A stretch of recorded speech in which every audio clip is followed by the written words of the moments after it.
만약 산소를 돈을 주고 구매해야만 하고 구매하지 않을 경우 이물감이 들고 숨쉬기가 불편해지는 산소가 제공되는 세상에 살게 된다면 어떨까요? 이건 생각만 해도 무척이나 불편할 것 같은데요. 하지만 우리나라와 몇몇 소수의 나라를 제외한다면 대부분의 나라가 이와 비슷한 불편함을 느끼고 있습니다. 여러분들도 아시다시피 물 또한 공기와 마찬가지로 인간이 생존하는 데 필요한 필수 요소인데 대부분의 나라들은 수돗물에 석회질 성분이 포함되어 있으므로 이 물을 마시기는커녕 양치도 제대로 못할 수준이기 때문인데요. 이는 지형적 특성에 의한 수질 차이이므로 같은 나라더라도 일부 지역에 한해서는 깨끗한 수질을 가진 곳도 있으나 대체적으로 석회질 수돗물을 피할 수 없죠. 하지만 한국은 대다수 지역이 화강암 기반이다 보니 물이 굉장히 깨끗하고 최고의 정수 시스템을 가지고 있어서 수돗물도 별다른 여과 없이 마셔도 되는 것입니다. 그리고 한국은 이런 최고 품질의 수돗물을 가지고도 석회질 성분을 가진 유럽 국가들에 비해 압도적으로 저렴한 수도세를 자랑하기 때문에 다른 나라들과는 달리 음식점에서도 물을 무료로 제공하고 길을 걷다 보면 무료 식수대를 어렵지 않게 발견할 수 있죠.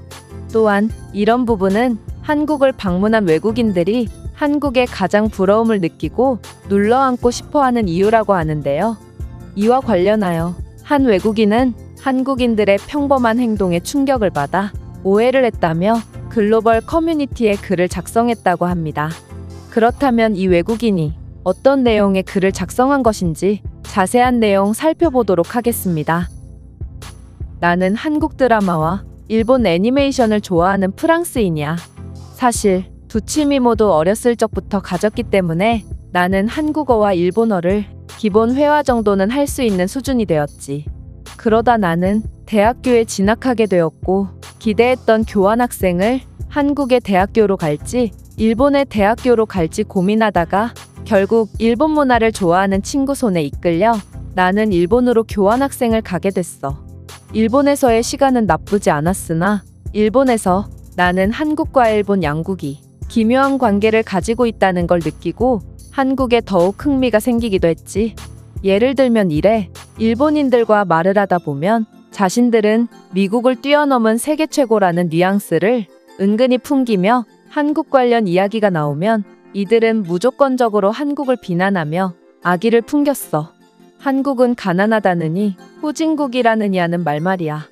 나는 한국에 대해 어느 정도는 알고 있는 상태임에도 일본인들은 내게 세뇌를 시도하더라고.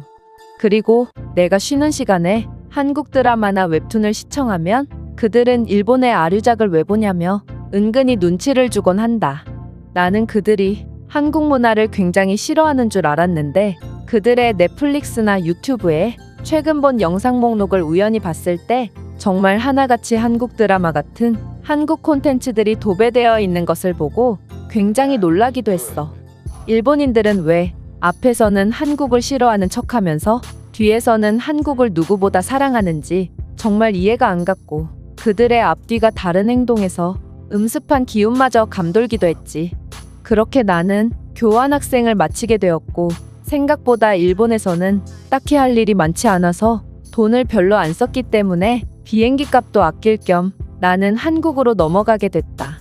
나는 한국에서 게스트하우스에서 묵게 되었는데 그곳에서 만난 한국인 친구와 한국 드라마에 대해 이야기하다가 마음이 맞아서 이 한국인 친구가 자신의 집에 초대를 해줬어. 나는 감사히 그녀의 집으로 향했고 친구의 집은 늦둥이 초등학생이 있는 4인 가족이었는데 이들은 처음 보는 나를 낯설어하지 않고 정말 가족처럼 대해줬고 이 가족의 환대에 나는 큰 감사함을 느꼈다. 하지만 나는 한국이 잘 사는 국가인 것을 아는데도 반년 동안이나 일본인들에게 세뇌를 받다 보니 조금 혼란스러워지기도 했고 이 가족들의 행동도 조금 이상했기에 나는 정말로 한국이 가난한 국가인 것인가 조금 의아한 느낌이 들었어. 먼저 나는 한국 라면에 거의 미쳐있다시피 하는데 이런 나를 위해 내 친구는 세상에서 가장 맛있는 라면을 끓여주겠다며 주방으로 갔고 충격적이게도 라면물로 수돗물을 받는 거야. 너희도 알다시피 수돗물을 끓이면 석회가 물에 남아있기 때문에 건강에 굉장한 악영향을 끼치지. 따라서 음식을 조리할 때는 당연히 생수를 사용해야 하는데 이 친구는 수돗물을 사용하길래 한국은 생각보다 경제 상황이 열악해서 생수를 구매할 여력이 안 되는 건가 싶기도 했어. 하지만 나를 생각해주는 친구의 따뜻한 마음에 나는 그저 군말 없이 라면을 먹었지. 석회 성분이 가득한 수돗물로 라면을 끓였음에도 나는 뭔가 라면이 더 맛있다고 느끼기도 했어. 그리고 이 한국인 친구는 한국인들은 식사 후에 무조건 아이스 아메리카노를 먹는다며 수돗물을 끓인 커피 머신으로 커피를 내렸고 이 친구의 행동을 보아하니 얼음도 그냥 수돗물로 얼린 것 같았는데 나는 이런 석회수가 풍부한 음료를 먹었다간 요로결석에 걸릴 것 같아서 그저 마시는 척만 하고 내려놓고 말았다. 문제는 여기서 끝이 아니었어.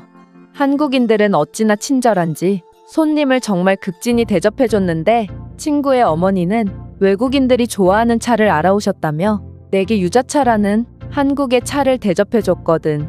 아주머니의 마음은 너무 감사했지만 이것도 수돗물을 끓여서 만들어줬고 나는 손을 덜덜 떨며 받아먹을 수밖에 없었다. 하지만 이 유자차 역시도 석회수가 첨가되어서인지 뭔가 더 맛있는 이상한 느낌이 들었어. 그리고 다음 날에 내가 한국의 학교는 어떻게 생겼는지 궁금하다고 말하자 내 친구는 마침 자신의 늦둥이 동생이 초등학교로 방학 축구 수업을 들으러 갔다고 말하며 나를 동생이 다니는 초등학교로 데려다줬어. 우리가 도착하자마자 축구 수업은 끝난 듯 보였고 거기 있던 수많은 초등학생들이 우르르 몰려가서 운동장에 설치되어 있는 수돗물을 정신없이 마시더라. 나는 이 장면을 보고 두 가지 이유로 놀랐는데 하나는 이 학교는 그냥 일반적인 초등학교였는데 어떻게 전문 축구 아카데미 마냥 완벽한 잔디구장과 축구 시설을 갖추고 있는 건지 프랑스에서는 아무리 등록금이 비싼 명문 초등학교더라도 이 정도의 시설을 갖추기는 절대로 불가능할 것이기 때문에 굉장히 놀랐어. 두 번째는 어린아이에게 석회수는 몹시 치명적이라 프랑스의 학생들은 식수를 들고 다니거나 매점에서 구매해 마시거든. 하지만 한국 아이들의 수돗물을 그냥 마시는 모습을 보니 어쩌면 한국이 가난한 국가라던 일본인들의 말이 맞을지도 모르겠다는 생각이 들었어. 나는 친구에게 한국인들은 왜 수돗물을 그냥 마시는 거야? 이건 너희 문화니까 최대한 이해해 보려고 했으나 아이들까지 저렇게 석회 성분이 가득한 수돗물을 그냥 마시는 건 건강에 굉장한 악영향을 끼칠 수 있어 라고 말했고 내 친구는 내 말을 듣고 3초간 멍 때리더니 갑자기 한참을 웃더라고. 그러고는 이제야 네가 우리 집에서 양치도 안 하고 씻지도 않은 이유를 알겠다. 한국은 수돗물에도 석회 성분이 없고 정화 시스템이 잘 되어 있어서 아무리 수돗물이더라도 그냥 마셔도 돼. 이건 세계에서 가장 깨끗한 물이거든. 심지어 화장실의 수돗물도 마셔도 되지. 따라서 생수나 수돗물이나 별 차이가 없기 때문에 아이들이 굳이 학교 안까지 들어가지 않는 거야. 생각해봐. 학교 안에 들어가면 한 층에도 정수기가 수대씩이나 있는데 왜 아이들이 굳이 석회질 수돗물을 마시겠어? 라고 말했다. 나는 이 친구의 말에 말문이 막혔는데 한국은 얼마나 부자 나라길래 학교에 정수기가 층마다 수대씩이나 있는 것이며 수돗물까지 식수 수준으로 만드는 정화 시스템을 구축할 수 있었던 걸까? 또한 내가 친구 집에서 씻지 않은 이유는 나는 원래 2, 3일마다 한 번 씻기 때문인데 이 말은 왠지 하면 안 될 것 같았기에 그냥 넘어갔다. 어쨌든 나는 일본인 친구들의 거짓말에 속아 한국인들을 의심한 게 미안해졌고 한 번 수돗물을 맛봤는데 나는 살면서 이렇게 뻑뻑하지 않은 수돗물을 처음 경험해봤고 한국인들이 왜 모든 음식을 수돗물로 요리하고 하루에 한 번씩 꼬박꼬박 씻는지 이해할 수 있게 되었어. 나는 이런 기적과도 같은 정화 시스템을 가진 한국에 혀를 내두르며 이후에도 공원 등 거리 곳곳에서 공짜물을 마실 수 있는 식수대를 발견할 수 있었지.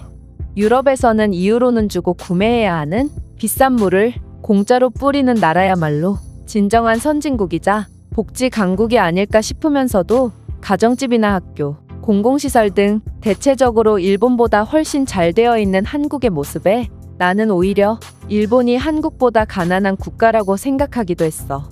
내가 친구에게 나중에 내 인생이 잘 안 풀리면 너희 나라 식수대 물을 떠다가 판매해도 돼? 이거 나름 짭짤할 것 같은데? 라고 물어봤고 내 친구는 박장대소하더니 꽤 웃겼네. 이게 바로 프랑스식 유머구나 라고 말하더라고. 나는 진심으로 물은 것이기 때문에 당황할 뿐이었다.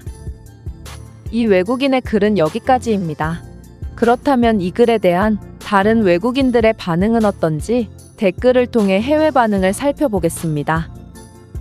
한국인들은 살면서 최소 수천만 원은 절약할 것 같아. 생수 비용이 저렴해 보여도 매일같이 나가므로 여간 부담되는 게 아니거든. 아마 유럽에서 파는 웬만한 생수보다 한국의 수돗물이 훨씬 깨끗할 수도 있어. 한국은 그러한 수준 높은 정화 시스템을 구축하는데 엄청난 돈을 들였다고 하거든. 맞아. 수돗물을 식수 수준까지 만드는 정화 시스템을 구축하려면 엄청난 돈이 필요하므로 웬만한 경제대국이 아니라면 정말 엄두조차 못 내기 때문에 많은 나라들이 한국처럼 하지 못하고 있는 거야. 나는 영국에서 게스트하우스를 운영 중인데 꼭 수돗물로 요리를 하려고 하는 사람들은 전부 한국인들이더라고. 당연하다는 듯이 수돗물을 이용하려고 하는 그들의 모습에 한국의 수질은 대체 어느 정도 경지에 이른 것인지 정말 경악을 금치 못했다. 맞아. 한국인들은 설거지를 할 때도 주방 세제로 닦고 물로 한 번 더 헹구는 과정을 거치는데 이건 물로 헹구는 것을 생략하는 우리와 너무 차이나서 놀랐어. 한국 공원이나 산책로가 최고인 이유는 거추장스럽게 물병을 들고 다닐 필요가 없기 때문이지. 러닝으로 땀을 빼고 식수대에서 공짜 물을 마시면 정신이 맑아지는 기분을 느낄 수 있다. 아마 한국인들이 소화 능력이 좋고 튼튼한 위장을 가진 것은 고품질의 수돗물 때문일 수도 있을 것 같다. 그들은 석회질 성분이 없는 물을 마시니 소화불량에 걸릴 일이 없는 거지. 좋은 환경에서 축구를 배우는 한국인들이 너무 부럽다. 나는 흙밭에서 축구를 했고 목말라 죽겠는데 물을 마시려면 집까지 뛰어갔다 와야만 했거든. 한국의 어린이들을 보면 진정한 복지 강국은 북유럽이 아닌 한국을 두고 하는 말 같아. 제가 준비해온 내용은 여기까지입니다. 끝까지 시청해주셔서 진심으로 감사드리며 여러분들의 구독과 좋아요, 알림 설정은 영상 제작에 큰 힘이 됩니다. 이상 세모튜브였습니다.